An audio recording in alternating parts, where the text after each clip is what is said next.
बघा, जे जे लोक संविधानिक पदावर बसलेले आहेत, प्रधानमंत्री, राज्यपाल, मुख्यमंत्री, ज्यांनी संविधानाची शपथ घेऊन खरं बोलण्याची एक शपथ घेतलेली आहे की आम्ही जनतेला किंवा देशाला फसवणार नाही, खरं बोलू. मुख्यमंत्र्यांनी नरेंद्र मोदी यांचा आदर्श न पाळता महाराष्ट्राच्या जनतेला काही खोटं सांगू नये, खोटं बोलू नये. ज्याला तुम्ही महिला आरक्षण बिल वगैरे म्हणताय आत्ता, ते मुळात महिला आरक्षणाचं विधेयक नव्हतं. ते मतदारसंघ अंधाधुंद पद्धतीनं तोडण्याचं एक बिल होतं. देवेंद्र फडणवीस आज पत्रकार परिषद घेत आहेत असं कळलं. साधारण 20 सप्टेंबर 2023ला त्यांनी एक ट्विट केलं आहे. ते त्यांना मी वाचून दाखवतो तुमच्या माध्यमातून. देवेंद्रजी म्हणत आहेत, बघा हां, ऐतिहासिक क्षण. लोकसभेने आज महिला आरक्षण विधेयकाला बहुमताने मंजुरी दिली. विधेयकाच्या बाजूने 454 मते पडली. लोकसभा आणि राज्य विधानसभामध्ये यामुळे महिलांना 33% आरक्षण मिळेल. कोण म्हणत आहे? देवेंद्र फडणवीस म्हणत आहेत. माननीय पंतप्रधान नरेंद्र मोदीजी यांच्या नेतृत्वातील सरकारच्या अनेक ऐतिहासिक निर्णयांपैकी हे सुद्धा एक ऐतिहासिक पाऊल आहे. देशात रखडलेले अनेक प्रश्न निर्णय शून्यता आणि कर्तव्य शून्यतेमुळे अनिर्णित होते. आज नवा भारत सर्वसमावेशकतेच्या, सर्वांच्या समान भागीदारीतून विकासाच्या एका नव्या मार्गावर वाटचाल करतोय. माननीय पंतप्रधान नरेंद्र मोदी यांचे खूप खूप आभार. संपूर्ण देशभरातील नारी शक्तीचेही मनपूर्वक आभार. मग 20 सप्टेंबर 2030ला ट्विट करण्याचं कारण काय फडणवीस साहेबांना आमच्या? याचं कारण असं आहे की हे बिल मंजूर झालेलं आहे. हे बिल मंजूर झाल्यावर आपण नरेंद्र मोदींचं नारी शक्तीचं अभिनंदन केलेलं आहे. मग आता 3 वर्षांनी कसली भ्रूणहत्या झाली? भ्रूणहत्या हा कायद्यानं एक अपराध आहे. महाराष्ट्रात भ्रूणहत्येवर बंदी आहे. मी ते विसरले. 2023ला जे बिल मंजूर झालं त्या बिलासंदर्भात तुम्ही आता आमचा निषेध करताय.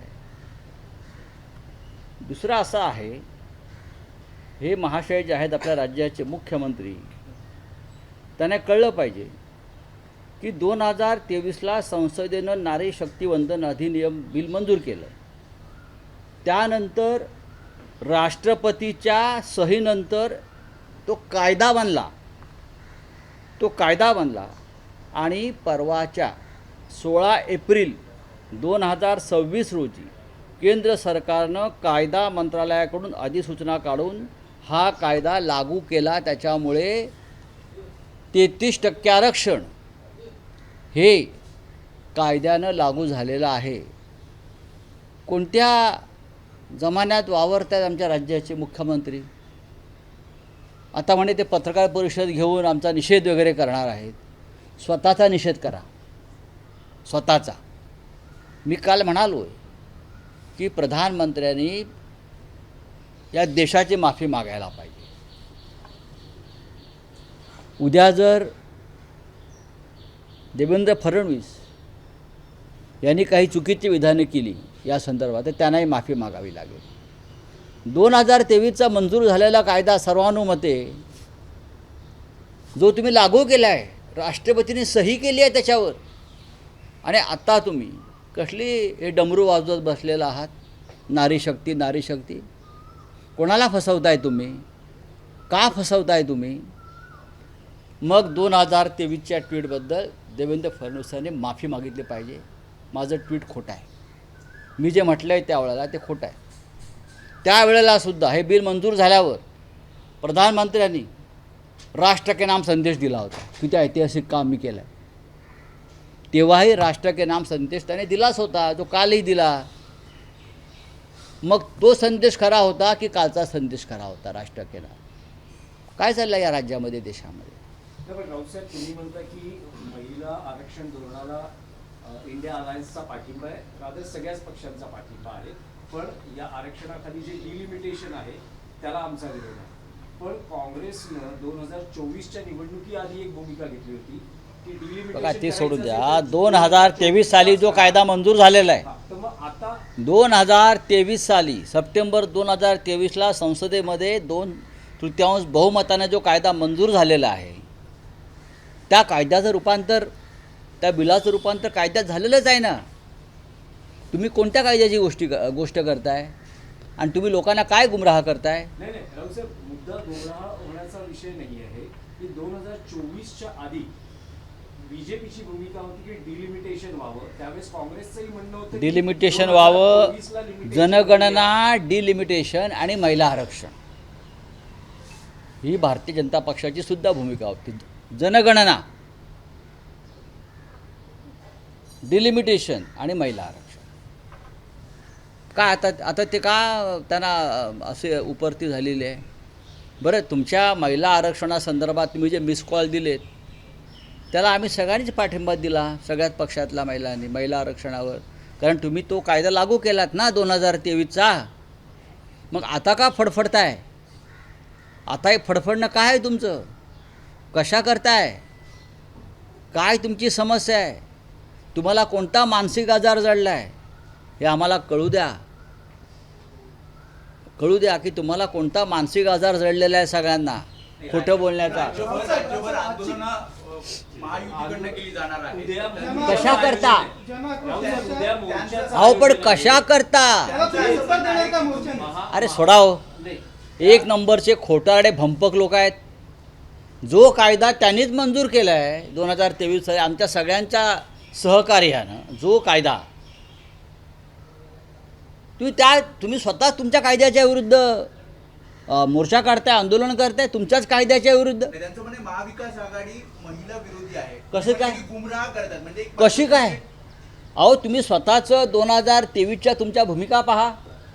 तुम्ही कायदा मंजूर केला, परवा 16 एप्रिलला तो कायदा त्याचं रूपांतर केलं तुम्ही कायद्यात, त्या विधेयक. अशा प्रकारे पत्रकार परिषद घेत असेल, मोर्चा काढत असेल, तर महाविकास आघाडी काय करणार? म्हणजे एकत्रित मिळून तुमची बाजू मांडणार किंवा मोर्चाला प्रत्युत्तर? मग आता मी काय करतोय माझ्या पक्षात? तर परवा प्रियंका गांधींनी काय केलं दिल्लीमध्ये? यांना खोटं बोलण्याचा राष्ट्रीय आजार जडलेला आहे. राष्ट्रीय आजार, खोटं बोलण्याचा राष्ट्रीय आजार हा यांना झालेला नवीन आजार आहे आणि त्या आजाराला राष्ट्रीय दर्जा देणं गरजेचं आहे. प्रधानमंत्री खोटं बोलतात, मग गृहमंत्री खोटं बोलतात, मग राज्याचे मुख्यमंत्री खोटं बोलतात, मग त्यांची नारी शक्ती खोटं बोलते त्यांच्या पक्षाची. हा आजार आहे. पण राऊतसाहेब, पंतप्रधानांनी जे देशाला संबोधून मार्गदर्शन केलं ते आता विरोधी पक्ष आचारसंहिता भंगाचा उल्लेख करत आहे किंवा आरोप करत. आता असं आहे की आम्ही जरी संदर्भात काही निवडणूक आयोगाकडे तक्रार केली जाणार आहे. अहो निवडणूक आयोग काय आहे? निवडणूक आयोग त्यांचा हस्तक आहे. अजून ज्ञानेश कुमार नावाचा सद्गृहस्थ बसला आहे तिकडे, तरी बसवलं आहे. त्यालाच हे डिलिमिटेशन कमिशनर करणार होते. त्याच माणसाला, ज्या माणसाविरुद्ध आम्ही आणलेलं इम्पिचमेंट मोशन उपराष्ट्रपतीने फेटाळून लावलं बहुमत असताना, आमचा आता 193 सह्या असताना, त्या निवडणूक आयोगाकडून आम्ही कोणती अपेक्षा करणार? काय हा निवडणूक आयोग म्हणजे भाजपचा पदाधिकारीच आहे. त्याच्या घरावर आणि त्याच्या कार्यालयावर भाजपचा झेंडा फडकतो आहे. बघा तुम्ही जाऊन दिल्लीत, त्याच्या गेटवर भाजपचा झेंडा फडकतो आहे ज्ञानेश कुमारच्या घरावर. आणि आता फक्त निवडणूक आयोगाच्या कार्यालयावरती भाजपचा झेंडा फडकायचा बाकी आहे, तोही लावून टाका. हे झाले आरोप, पण तुम्ही अधिकृत आरोप नाहीत, हे आरोप नाहीत. अधिकृतरित्या निवडणूक आयोगाकडे पंतप्रधान नरेंद्र मोदी यांनी 5 राज्यांच्या निवडणुकीमध्ये आचारसंहिता भंग केल्याची तक्रार करणार आहात. आता मी तुम्हाला माझ्या भाषेत सांगतो. हा जो निवडणूक आयोग आहे ना, हा लोकशाहीला फाट्यावर मारतो. कापायचं नाही.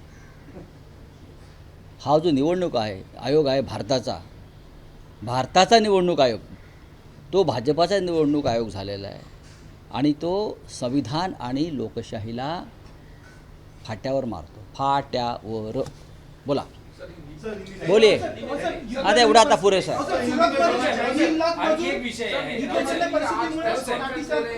राज्यातला विषय आज प्रेस कॉन्फ्रेंस ले रहे हैं जो महिला आरक्षण बिल है उसको लेके। सर आपने अभी कहा कि 2023 में बिल पास हुआ था, लेकिन आपकी पार्टी की तरफ से ये भी कहा जा रहा है कि प्रधानमंत्री इस्तीफा दे दे, कोई महिला को प्रधानमंत्री बनाए। बात ऐसी है, जो विधेयक महिला आरक्षण हो या नारी शक्ति वंदना वगैरह वगैरह सितंबर 2023 में संसद में मंजूर हुआ है, पास हुआ है बिल। वो क्या बिल था? ये बिल मंजूर होने के बाद ये कैसे ऐतिहासिक काम मैंने किया है, उस बारे में यही प्रधानमंत्री ने राष्ट्र के नाम संदेश भी दिया। आप देख लीजिए, राष्ट्र का नाम संदेश उस वक्त दिया जो हमारे मुख्यमंत्री है देवेंद्र जी, उनका 20 सितंबर 2023 का सोशल मीडिया पर का पोस्ट देखिए। वो भी बोल रहे हैं कि कितना बड़ा ऐतिहासिक क्षण महिलाओं के जीवन में नरेंद्र मोदी जी ने लाया है। हाँ, ये कौन बोल रहा है? देवेंद्र फडणवीस बोल रहे हैं। तो अभी आप पीछे क्यों हट गए? अब इस जो विधेयक मंजूर हो गया उसके ऊपर हमारे राष्ट्रपति महोदय ने सिग्नेचर करके उसको कानून बना दिया और 16 अप्रैल 2026 से वो पूरे देश में लागू हो गया है। तो कौन से महिला आरक्षण की बात आप कर रहे हो? हमने विरोध किया है डिलिमिटेशन को। जिस गैर कानूनी ढंग से आप मतदार संघ के पुनर्रचना करने जा रहे थे, 850 करने जा रहे थे, हमने उसको विरोध किया, क्योंकि आप ज़िंदगी भर सत्ता में रहने के लिए इस तरह से काम करना चाहते थे, तो हमने नहीं होने दिया। तो अभी आपको गुस्सा आया। तुम्हारे गुस्से को पूछता है कौन? जिसकी जनता देख रही है। आप महिलाओं को गुमराह कर रहे हो, चीटिंग कर रहे हो, फ्रॉड कर रहे हो। ये फ्रॉड पार्टी है। सूरत में मजदूर पलायन कर रहे हैं, एलपीजी जो गैस है वो नहीं है, लाठीचार्ज हो रही है मजदूरों पे। क्या कर सकता हूँ मैं और क्या बोल सकता हूँ? मुझे वहाँ का मुख्यमंत्री का नाम ही मालूम नहीं है, गुजरात के। तो मैं आज भी वहाँ मुख्यमंत्री मोदी और अमित शाह ही है गुजरात के। तो ये सवाल उनसे पूछना चाहिए। सब कुछ ठीक है तो आपके गुजरात में सब कुछ ठीक क्यों नहीं है? लोग पलायन कर रहे हैं, लोग भूखे हैं, लोगों को रोज़गार नहीं है, लोगों के चूल्हे बुझ गए हैं। तो आप क्या कर रहे हो भाई? ये झूठे सब काम कर रहे हो। नारी विधेयक, नारी वंदना विधेयक जो हो गया 2023 में, उसके ऊपर आप लोगों को गुमराह कर रहे हो। चलिए, थैंक यू। युद्धजन्य परिस्थितीमुळे गुजरातमधून 3 लाख मजूर पलायन करतायत। युद्धजन्य परिस्थितीमुळे हा परिणाम झालेला आहे। एकट्या मोरबीमध्ये जी टायर्सच्या फॅक्टरीचं सगळ्यात मोठं तिथे जे सेंटर आहे, तिथे 1000 कंपन्या बंद पडल्या एकट्या मोरबीमध्ये, मोरबी. आणि तिथे साधारण 3.5 ते 4 लाख कामगार तिथेच आहेत। संपूर्ण गुजरातमध्ये अशा प्रकारची आणीबाणीची परिस्थिती आहे। गुजरातचा मुख्यमंत्री कोण, गुजरातचं सरकार काय आम्हाला माहीत नाही। तिकडला राज्याचा मुख्यमंत्री नाव तुम्हाला माहीत नसेल। त्याच्यामुळे तिकडले मुख्यमंत्री आजही अमित शाह आहेत, गृहमंत्री पण आहेत ते, आणि गुजरातचे मुख्यमंत्रीसुद्धा तेच आहेत। आम्ही त्यांना प्रश्न विचारतो आहे की तुम्ही तुमच्या गुजरातमधली परिस्थिती नियंत्रणाखाली आणू शकत नसाल तर उद्या देशामध्ये देशभर ही परिस्थिती निर्माण झाली तर तुम्ही काय करणार आहात? थँक्यू। एक विषय आहे, मुंबई आणि महाराष्ट्रासाठी अत्यंत एक संवेदनशील विषय आहे। हाँ, तो ममता जी जो बोल रही है वो ठीक है। पूरे बंगाल में इलेक्शन कमीशन इलेक्शन मशीनरी का दुरुपयोग कर रही है। राहुल साहेब, एक गंभीर विषय आहे की नेस्कोत जी पार्टी झाली आणि ज्यात ड्रग्ज प्रकरण उघडकीस आलं, त्यानंतर आता गेल्या 7-8 दिवसात जे निदर्शनास येते, मुंबई आणि आसपासच्या परिसरातून कोट्यवधी किमतीचा ड्रग्ज साठा। हो, देवेंद्र फडणवीस यांच्या कारकिर्दीमध्ये मुंबई महाराष्ट्राचा उडता महाराष्ट्र झाला आहे. आधी उडता पंजाब होता, बरंच काय उडत होतं. उडवाउडवीची उत्तरही देत आहे तुम्ही ह्याच्यावर. कुठे खरात बाबा उडतो आहे, कुठे अजून कुठला बाबा उडतो आहे. पण महाराष्ट्राच्या राजधानीची अवस्था ही अंमली पदार्थाच्या राजधानीची ड्रग्स कॅपिटल म्हणून ते आता तुम्हाला बनवायचं चाललेलं आहे. आणि हा ड्रग्सचा पैसा याला जबाबदार देवेंद्र फडणवीस आहेत. जेव्हा साताऱ्याच्या दरे गावाजवळ देशातली सगळ्यात मोठी ड्रग्स फॅक्टरी पकडली गेली तेव्हा ते प्रकरण दाबण्यामध्ये राज्याच्या मुख्यमंत्र्यांचा हात होता. कारण त्यांना मंत्रिमंडळातील काही लोकांना वाचवायचं होतं. त्यांनी ते वाचवलेलं आहे आणि त्याचे परिणाम महाराष्ट्र भोगतो आहे. मुंबईला त्यांनी गुजरातच्या मदतीनं ड्रग्स कॅपिटल बनवण्याचा कार्यक्रम सुरू केलेला आहे. गुजरातसुद्धा या देशातलं ड्रग्सचं सगळ्यात मोठं सेंटर आहे. मुंद्रा बंदरावरती लाखो कोटींचं ड्रग्स उतरतं आणि देशभरामध्ये वितरित केलं जातं. ते मुंबईत येत आहे आणि मुंबईतून संपूर्ण महाराष्ट्रात ते वितरित केलं जातं आहे. हे मोर्चे बिर्चे काढण्यापेक्षा ना, हे खोटे मोर्चे काढण्यापेक्षा ना, देवेंद्रजींनी जी तरुण पिढी बर्बाद होते आहे, हां, सबका साथ सबका विकासच्या नावाखाली जरा तिथे लक्ष द्या देवेंद्रजी. तुम्हाला आशीर्वाद मिळतील माता भगिनींचे आणि नारी शक्तीचे. त्यांचे हे भाऊ आहेत, त्यांची मुलं आहेत आणि त्यांचे पती आहेत. त्या सगळ्या महिलांचे नारी शक्तीचे लक्षात घ्या. चला. गोविंदगिरी महाराजांनी एक विधान केलेलं आहे. एबीपी माझा, उघडा डोळे बघा नीट.